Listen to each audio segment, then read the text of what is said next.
Magandang araw sa inyong lahat. Good afternoon, everyone. So, this is for the BSED English, BSED Filipino, and BPED. So, since actually, for BSED English, ilalagay ko yung caption kung kailan kayo magsa-start manood. But if you want to have a review, you could also have this one. Kasi utang ko to sa mga um, BPED tsaka Filipino because they have requested to have video lesson instead, and I don't have I think my video is turned down na.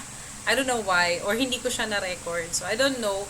So I need to record again. So this is for you guys. But for BSED Filipino and BSED BPED, this is for you muna talaga. Kasi since English, nakapag face-to-face lesson kami last week. So ngayon, back tayo sa normal natin. Okay, so now, we're done with, I hope that you have already watched the previous video and you have reviewed it na. So now, we'll be focusing on the Unit 3 or the childhood of the physical of, ayan, so chinek ko lang naman, ayan. So 115 slides. So Unit 3, Early Childhood, Preschoolers, Physical Development. So we're done with the the lesson 3 and now we're lesson 4. Parang may iwan ko sa inyo would be lesson 5 na lang. Now, supposedly kasi this is for Zoom, but since, ayan, so ito yung mga activities na ginagawa namin. And now, I'll be asking you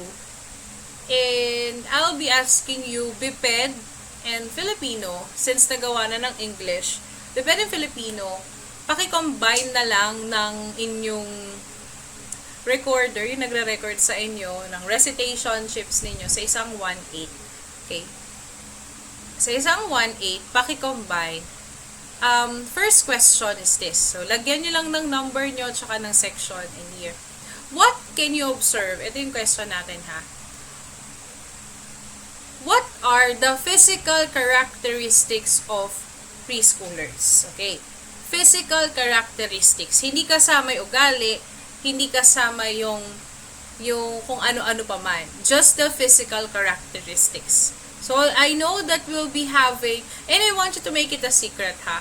Baka mamaya sabi, uy, may activity tayo kay Ma'am Dayan. Basta ipasa nyo siya sa inyong class secretary, bahala yung iba kung may magagawa sila. Okay? So, going back. Okay? So, describe the physical characteristics of these kids. And so, I'll give you a moment. You can pause it. You can just go on and do the activity afterwards. Now, here are the big ideas about the physical development of preschoolers. Number 1, there are significant changes in the physical growth of preschoolers. From a very small to a bigger one, diba? It's a very big changes. Before, you're just carrying them. Now, they are the mini version of you. Number 2, the preschoolers' physical development is marked by the acquisition of gross and fine motor skills. Number 3, preschoolers can express themselves artistically at a very early age. And number 4, proper nutrition and the right amounts of sleep are very important for the preschoolers. Another is caregivers and teachers can do a lot in maximizing the growth and development of preschoolers. And number 6, preschoolers with special needs and inclusive classrooms can thrive with appropriate adaptations made in the classroom materials and activities. So, binasa ko na lang siya, no? Kasi we have a more specific discussions here.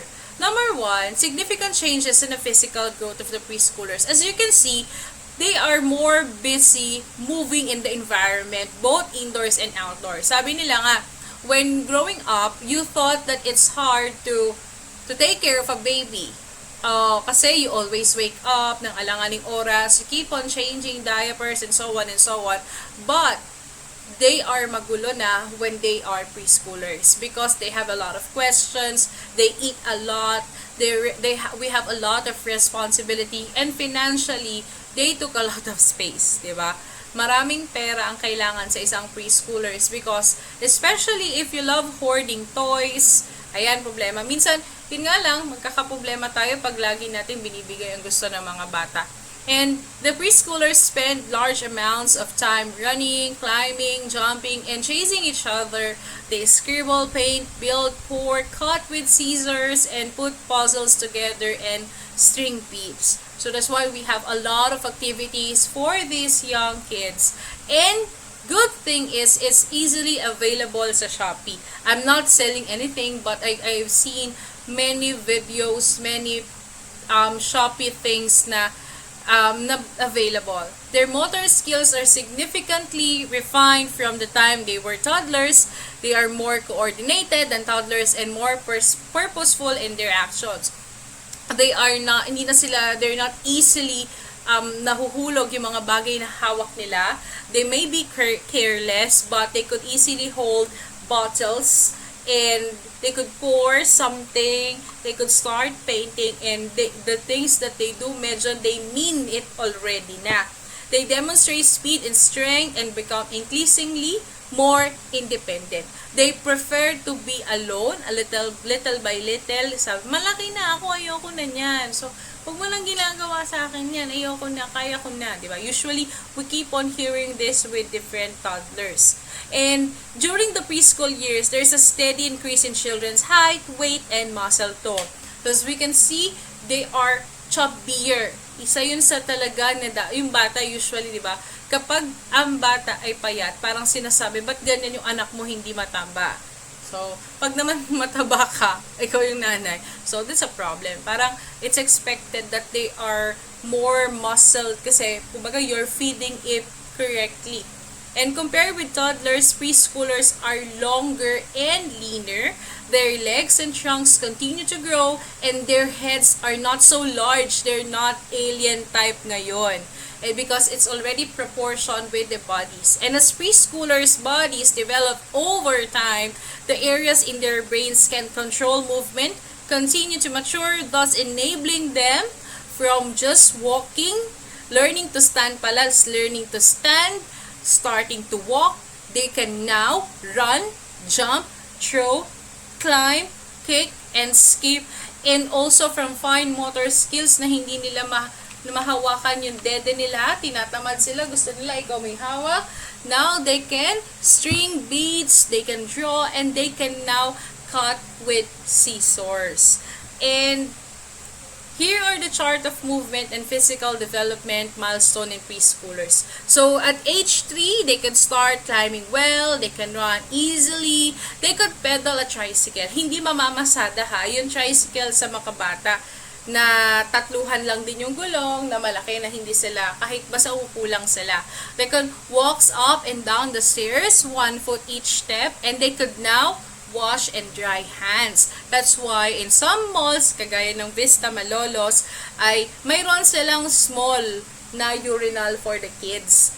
And at age 4, they could hop and stand on 1 foot up to 2 seconds. They can now start pouring, cutting with supervision, and they could mash their own food. They catches a bounce ball most of the time. They draw a person with 2 to 4 body parts, and now they could use scissors. Now, at age 5, they could stand in 1 foot for 10 seconds or longer. They can hop and may be able to skip. They can even do a somersault, uses a fork and spoon and sometimes table knife, and they can swim and climb. That's why there are some parents, they want their kids to be more active. Kasi kagaya nga na pinag-usapan namin in English, nowadays I cannot do the somersault. But these kids are very brave during this time, so they could easily do this kind of things if they could practice. The thing that we could do as a parent and as a caregiver is to give them the opportunity to do those things. So gross development refers to acquiring skills that involves the large muscles. So we have the locomotor, non-locomotor, and manipulative skills. When we say locomotor skills, it has something to do with walking, the skills you need for walking, jumping, sliding, crab walking, running, leaping, skipping, galloping, hopping, and pencil roll. So I tried the crab walk, hindi siya madali. Hindi siya madali, no? Non-locomotor naman is when the child stays in place. So, kasama sa non-locomotor, kaya locomotor is the stretching, curling, pulling, balancing, bending, swinging, turning, swaying, pushing, and twisting. And the manipulative skills is projecting and receiving objects such as dribbling, throwing, tossing, striking, kicking, catching, dribble by the hand, twirling, punting, and volleyballing. And we also have the fine motor skills, which is used for the development that acquired the use of the small muscles in the arm and hands and finger purposely. So we have picking, squeezing, pounding, opening things, holding, and using a writing implement. And I was always training you for your fine motor skills. That's why I always want you to write something. Kailangan maayos tayo, no? And now you could know how to write in cursive. Aside from that, we could also put the involves the self-help skills such as spoon and fork when using spoon and fork, buttoning our dress, the zipping, the combing of our hair, and of course, brushing as well. So, kasama siya sa dapat pinapractice ng mga bata. That's why they need to start developing independently as well. According to meron din silang mga kakaibang artistic side. So, we could now see that they are interested with different colors. Sabi nga nila, if you have a preschool, a toddler, make sure na walang pangkulay. Because they're very artistic. I remember Victor Lowenfeld said that he came up with the stages of drawing in early childhood. We have the stage 1 or the scribbling stage in which you could see zigzags in line now and become circular markings. But for the pre-schematic stage or the stage 2, adults may be able to recognize the drawings. Children at this stage tend to give the same names to their drawings several times. Drawing usually comprise of a prominent head with basic elements such as arms, legs, hands, and facial features. And the last one, Diyos ko, dito na lang ako natira, which is the stage 3, the schematic stage. It's more elaborate, scenes are depicted, the drawings include houses, trees, the sun and the sky, and people. I could say I could still draw like this one. This one is better. I think so. I even draw a dog, which is very different. You know, you will never know if I will draw this as part of the activity o kung kumuha ko. You don't know. Okay. The preschoolers' nutrition and sleep. Preschoolers need about 10 to 13 hours of sleep each day, so including the naps. That's why, as adults, we need to set regular bedtimes, wake-up times, and nap times for our kids. If your child no longer takes naps, schedule quiet time during the day. So, ito yung mga naalala natin nung araw na pinapatulog ng bantay bantay ang unan. That's why, since hindi pa nila kasi alam yung importansya ng natutulog na umiidlip sa tanghali, bine-baby-proof dapat yung mga lugar. Okay? So, hindi pwedeng hindi i-baby-proof kasi pag hindi mo siya binaby-proof, some delikadong things might happen to the kid. No? Okay. So, the preschooler's nutrition must involve healthy oils, vegetables, water, dairy, whole grains, healthy protein, fruits, and of course, a kid must be active din. They should stay active, they should run, hindi siya dapat pinipigilan. I remember my mother before, sabi niya sa akin, kasi nga, mahirap, kailangan ko nga daw maging active and so on. So, ang ginagawa ni nanay ko, yung kutsyon namin sa kwarto nila, binaba niya sa sala. And then, back then, maliit lang yung house namin, tas hindi pa siya tiles. So, hindi naman uso kasi ang tiles nung araw. Medyo pricey din. So, ang ginawa ay, parang nakalagi daw ako nakapajama. Tapos, natutulog kami sa sala. And then, magigising na lang siya na sa ibang parte na ako ng house. At least, I move, diba? Yun. So the gross motor skills for children or 36 to 48 months or 4 years old is they run around obstacles, they walk on line, they balance on one foot for 5 to 10 seconds, they hop on one foot, push and pull and steer wheel toys, ride a tricycle, again, hindi po pamasada, uses a slide independently, jump over a 6-inch high object and land on both feet together, throw a ball overhead and catch a bouncing ball. Now, in fine motor skills, they could now consistently turn pages of a storybook. Dati kasi ganun lang sila ng ganon, hindi naman nila naiintindihan. But right now, purposely na kaya nila. We could now, they could copy diagonal lines, square, cross, triangle, and they could cut with the following line. So, 4 to 9 to 60, kaya nila mag-copy ng simple pattern. They can draw human figures such as head, mouth, trunk, arms, legs without prompts as well. So, moral, the oral hygiene, kaya na nilang mag-pour ng water without spillage. They could feed themselves using spoon. Hindi na sila basta-basta nahuhulog. They could dress without assistance. They could put on socks independently. They could feed, pag medyo 49 to 60 months, they could feed self using fingers without spillage. They could even prepare their own food and dresses without assistance na talaga, including buttoning and tying. Ano una po kasi ay kailangan ng assistance. So, later, lalo na silang mas madali. Now, so just read this one. The role of caregivers for this one, of course, is we need to be there and encourage and we give the proper environment to these preschoolers. Siyempre, yun lang naman yun. So now, another yellow, 1/4 yellow. Again, don't forget. Share your insights about the quote next slide. So, gusto ko i-share nyo yung opinion nyo dyan sa quote natin sa This is for Biped and Filipino kasi tapos na yung English. So, dun lang po sa mga makakapanood ng video, agad-agad, sila lang makakapag-share. Now, brain connections in the preschooler years. Because of fascinating developments in neuroscience, brain development of young children have been a great interest to the field of early childhood. Brain research findings point us to more effective ways to care for and teach preschoolers. From science lessons you had in your high school or even in elementary, you will now remember that our brain is composed of numerous cells called neurons that connect to each other to function.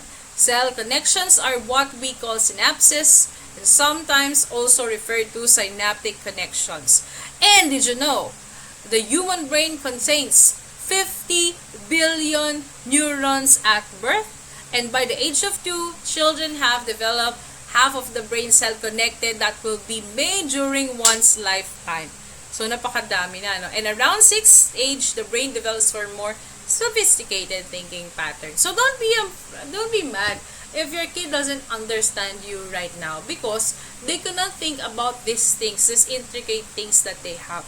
The more they age and the more they progress, the more environment that they have, magkakaroon sila ng logical thinking. So now, the language development of preschoolers is usually like this kasi they don't understand specifics. It's not common to hear preschooler children using goad for went, foots for feet, childs for children, and run for ran. Syempre, they don't know the rules and they're following. But the good thing about it is, even though they don't know the subject, the different subject and verb agreement or the sentence pattern that we have subject, verb, and object, or the correct verbs to be used, they are trying, and usually hindi naman sila sa klase but they have observed it on their own na you're putting ed in the past tense of a regular verb, and for that is a big development for a child. So, from an expanded vocabulary and improved grammar, preschool learn use the language successfully in social context. Nagsimula sila sa they understand the language, now they know how to use it. And as parents and teachers and caregivers, we could monitor our child's language development. That's why it's also important that the environment that our kid will grow in is very with the environment that you want your kids to grow in, of course, will be connected in what kind of person they will think, how they will think. So, syempre, iniisip natin yan. That's why, sa mga ganong bagay, dapat monitor natin lahat-lahat. So, we could still have, alam niyo naman na yung ZPD. Okay. Okay. So, what can a child do? So, the child can be able to understand both verbal and non-verbal forms of communication. In 3 to 4 years old, they could speak in simple sentences. And they talk about an event and is understood by people. But in 37 to 48, they could now start using prepositions, plurals, past tense, and some newly learned words in sentences and newly words that in group in conversations. Now, in 4 to 5, they could draw and tell a story about his drawing. And in standards 1.1, the child is able to match identical objects, colors, and shapes. So, 2 to 3 years old, they can match identical objects. Kaya nga, di ba, meron tayong mga games for that. May mga, such as yung mga pinagsasama-sama yung mga sa shape, sa mga butas-butas, may mga ganon. In 3 to 4, they could copy simple patterns. For example, the color, the shape, and size. And they're now familiar with logos. Kaya nga si Jollibee, pida ang sarap. Diba? Lagi silang ganon na parang, I remember my cousin, sabi niya, parang antok na siya, gumagano na siya sa kotse. Ay, Jollibee. Jollibee. Parang, o kaya gumagano na siya, tapos bigla niyang, yung pag ano niya, nung, alam niyo yung naanto ka, tapos may bigla kang lumusot na kulay pula. Jollibee, Jollibee, Jollibee. Diba? So, they could do that as well. Now, the child is able to recite an alphabet. I remember, when I was, I'm not a part-time teacher, pero I was observing preschool because I'm very fascinated with their curriculum. And I was observing, and I was asking my friend, who is also a teacher, sabi ko, how do you evaluate the kids kung papasok sila ng grade 1 o magno-nursery? And isa to sa ini-evaluate nila. It's what they could read and what they could count. Pag talagang wala siya, ay hindi siya pwedeng mag-kinder. And that's for some schools, hindi naman lahat. Kaya hindi rin maganda yung you will not, sasabihin mo yung anak mo, hindi mo papasok sa school kasi ayaw niya. Or baka mamaya, hindi na siya ganahan kasi nag-aral siya ng maaga. Kasi ang mangyayari doon, if medyo dinidelay mo yung pag-aaral ng bata, what will happen? Sino ba nasa bahay? Kung wala namang magtuturo sa kanya at aalaga din sa kanya, mahihirapan mo lang yung bata. Mahuhuli lang siya masyado. And now, the child is able to sustain attention and modulated his activity at expected levels. In 2.5 to 3 years old, complete tasks without prodding. But, in 3 to 4 years old, syempre, nadidistract sila, but they could refocus on their own. So, dumadami yung mga attention concentration nila hanggang sa ngayon yung sa inyo. And, I remember there was also, sorry, ang dami ko naalala, no? Meron dito na parang student, na parang, nadinig ko pareho, faculty and student. May student yata nag-post, sabi niya, parang attention, ang memory lang namin is 1 hour. Bakit sobrang haba ng mga lecture? Parang gano'n, may nag-post yata na student. And one prof have said, sabi niya, 1 hour lang ang attention ng memory span mo. You are a college graduate.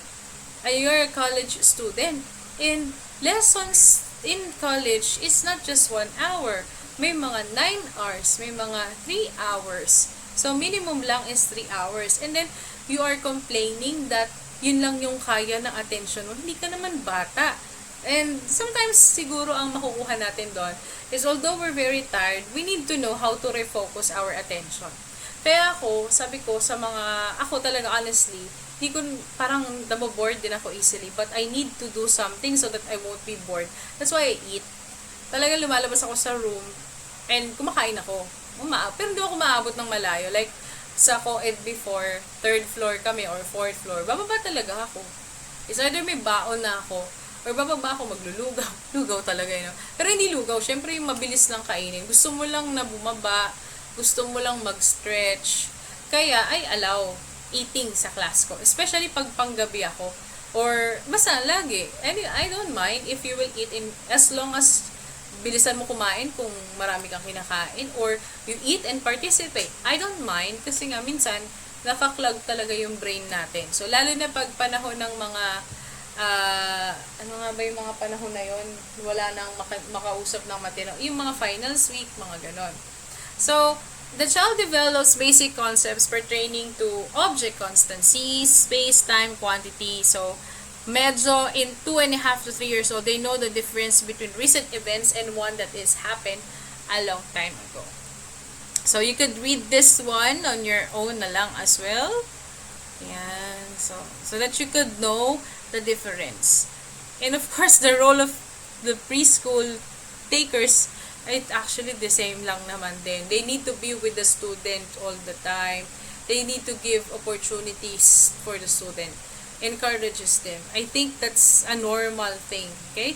Normal lang yan na maging ano nila. Okay. So, wait for a while.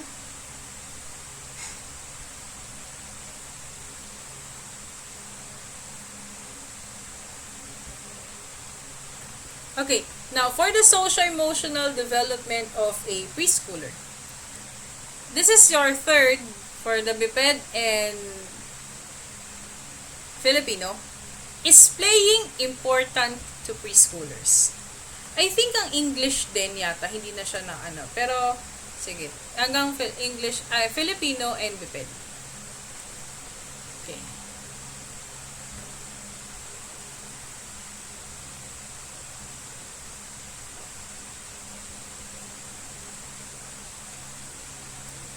Okay.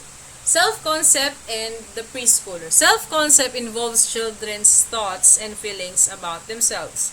Children are not born with the ability to recognize their own feelings and thoughts and depend on their early relationship and experience with caregivers to shape their influence. Mga anak, mapapansin natin mga bata, umiyak sila. Just because naiiyak sila, parang, and hindi natin siya basta-basta mapigil. And some of us sasabihin, ano ba yan, napaka-arte mo naman. Hindi siya maarte. It's just that the feeling is wrong and they don't know how to handle that kind of feelings. And they're not born with it. And little by little, they will understand, ganito pala to. Okay, so ganito pala, ganyan pala. So hindi siya born. Children's emerging awareness of themselves as a separate people with thoughts and feelings is crucial in forming positive relationship with others while helping build self-confidence or their own. So, we have different part and 6 stages of play. So, panonoorin natin ang ito. So, I think ang English hindi pa napanood to. So, siguro ayaw.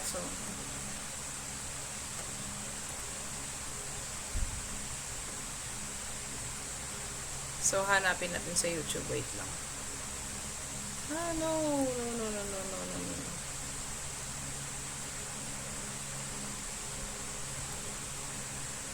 Hindi na tayo mag-ano.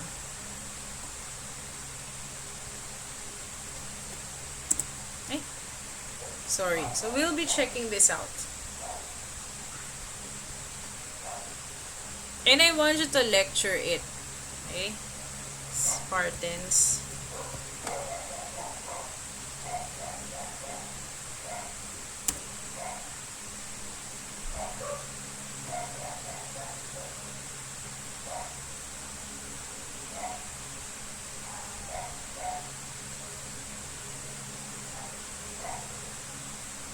Wait lang.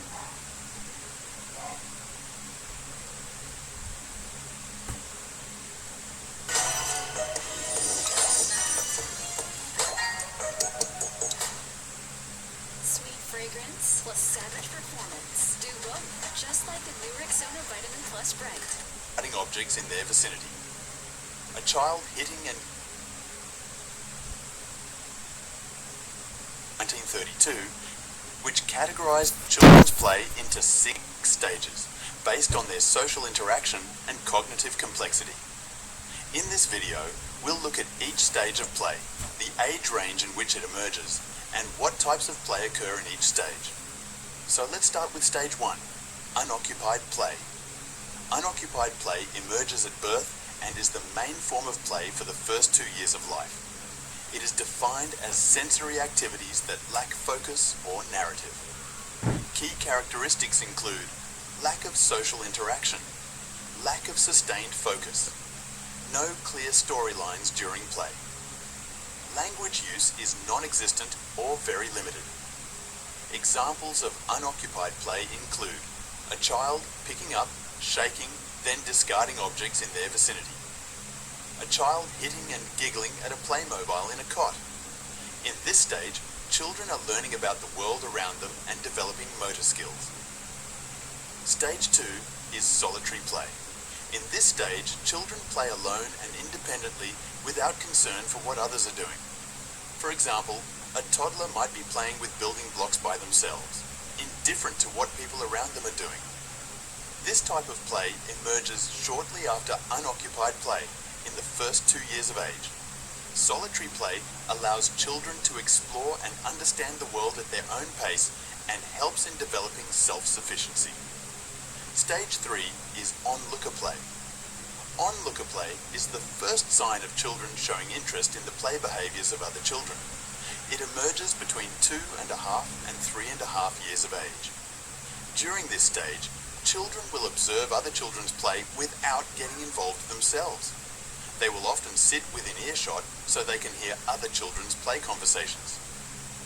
Key characteristics include children showing interest in other children's play, withholding from play due to fear, disinterest, or hesitation. Stage 4 is parallel play. In this stage, children play separately but alongside each other, often mimicking each other's actions without direct interaction. For example, 2 children might play with their own sets of blocks next to each other, observing and copying one another, but not interacting. We see this type of play emerging at between 3.5 and 4 years of age. Parallel play allows children to begin to understand the concept of playing with others, even though actual interaction is limited. Stage 5 is associative play. During associate play, which emerges between 4 and 4.5 years of age, children engage in play that involves social interaction, but with little or no organization and cooperation. For example, children might play dress-up together without organized roles, each one doing their own thing, yet with some level of interaction and engagement with each other. This type of play fosters the development of social interaction skills, such as communication and cooperation, although not yet coordination and organization skills. Stage 6 is cooperative play. In this stage, children begin to play together in an organized manner, with roles, rules, and objectives. It emerges at about 4.5 years of age. For example, children might start sharing, taking turns, negotiating, and taking leadership positions during games. Now you've learned about the stages of play. Click the video on the screen now to learn about the benefits of play-based learning for child development. Explaining complex topics can be challenging. Highlight the text you want to simplify and let Grammarly rewrite it. Grammarly makes your message clear so it's understood. Download it for free at Grammarly.com.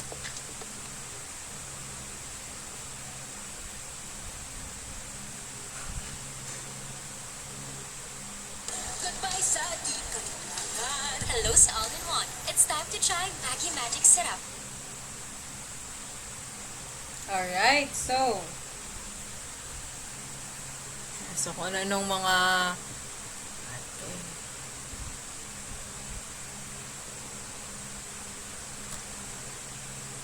okay.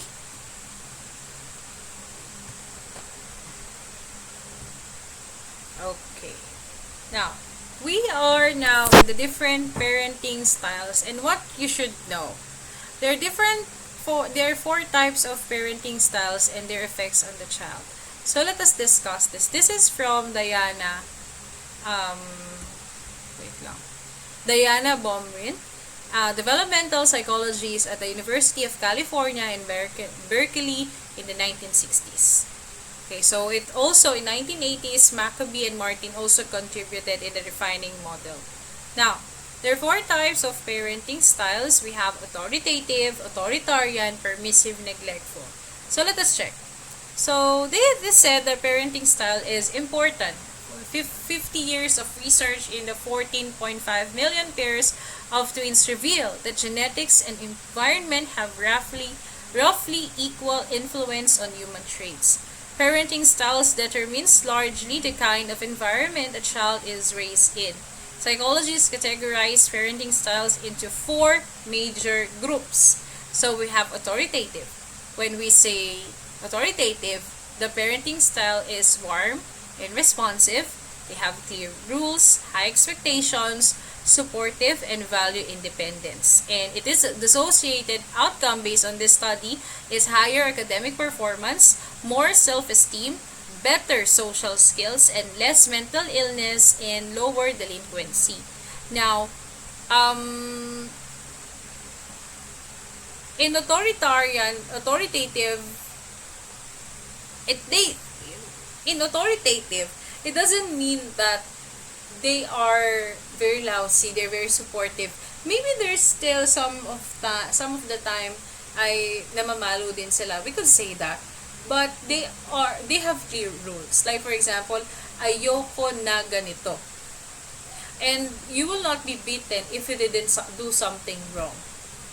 Kasi yung low expectations nila dun sa bata nila, parang, like for example, di ba lagi natin sinasabi, napipressure ako kasi ang taas ng expectation sa akin. We keep on hearing those things from other people. But what if the expectation is low? Like for example, huwag ka na mag-aral. Dahil sa lagi yatang sinasabi ito sa mga babae before. Huwag ka na mag-aral.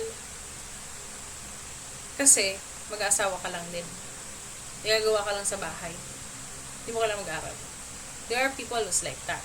Yan ang low expectations talaga. Gana dyan. Wala ka namang silbi. Bobo ka. Parang gana, di ba? So, we keep on saying na ang hirap pala na mataas expectation. Pero mas nakakalungkot kapag low ang expectation nila. Is it? So, when we say authoritarian, it's unresponsive. They have strict rules, they have high expectation, and they expect blind obedience. And that doesn't mean na they will not follow you regardless of your reason out, and so on and so on. You need to follow this. This is the rules, no questions asked. That is authoritarian. So, magkaiba sila ng authoritative at ang authoritarian. And the associated outcome based on the studies is lower academic performance kasi takot na lang sila. Less self-esteem because they're very afraid that their parent will be very mad. Poorer social skills, mental illness, drug, alcohol abuse, and delinquency. Marami kasing mga naglalayas na galing sa sobrang higpit na parent. And we also have permissive. It's warm and responsive, but it has few or no rules, and indulgent, and they're very lenient. And if I will say this, naalala ko dito yung sa Mean Girls. There are no rules in this house. I'm a cool mom, not a regular mom. So, sabi ng anak, shut up, parang ganon. So, parang wala siyang, parang hindi ka nanay. Yung nasusunod yung bata. So, you are a permissive. And associated outcome is impulsive behavior daw yung bata, egocentrics, makasarili din sila, kaiba. They have poor social skills because sanay sila na sila yung nasusunod. Kaya problematic din yung relationship nila. We also have neglectful. And remember this one, they're cold and unresponsive. They have no rules because they are uninvolved and indifferent.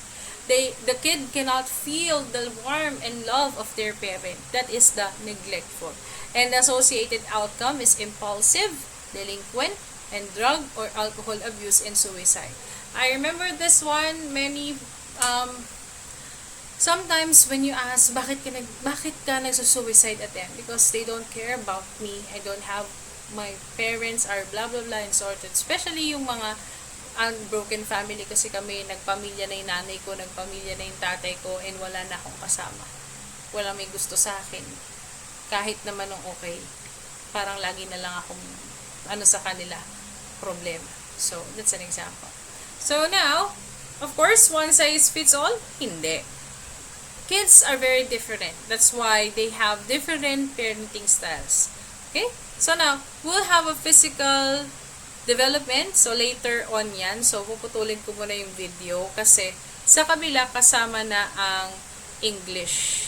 Okay? Sasama natin ang English dun sa next video. So, stop recording.